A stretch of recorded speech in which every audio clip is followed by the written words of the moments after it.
We have a historic moment here. For the very first time, the Indian Navy will have women sailors. 341 women Agniveer cadets are recruited. Next year, those women officers will be eligible to join all branches of the Navy.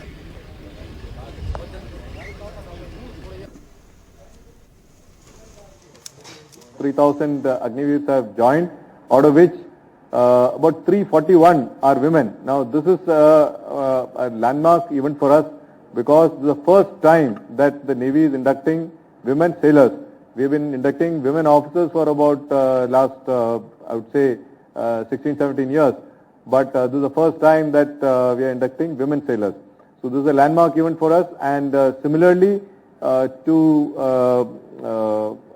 would say to complement the presence of women officers on board, now we'll have these women sailors, and at the same time, come the next year, we are looking at women officers being inducted across all branches.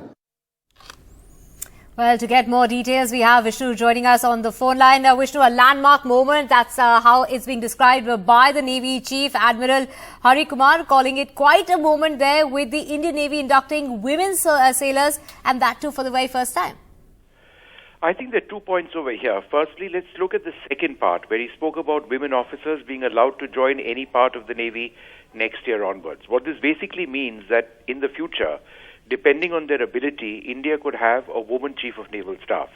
Women officers can now, in being able to be a part of any part of the Navy, be fighter pilots, be helicopter pilots, command large warships, command presumably submarines as well at some stage if we actually get around to that.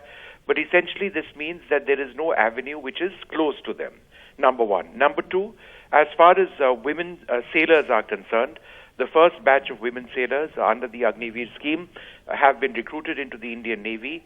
And that's also a landmark occasion because they will be used in any role that their male counterparts are a part of. The Navy, modern Navy, is extremely tech-savvy. It is extremely engineering involved. And therefore, a lot of these, or all of these women cadets would be very heavily trained like their male counterparts, and they would be involved in all roles, including going to combat. Why? When a warship deploys, it could potentially go into combat at any stage. So the entire argument or the entire issue of Indian women in combat as far as the Indian Navy gets resolved. If there are women sailors on board, the ship goes into combat, you have women in combat. And from next year onwards, with the with women being allowed into every arm of the Indian Navy, then that's something that can happen as well. You will have Indian Navy officers in combat should the need require. Right.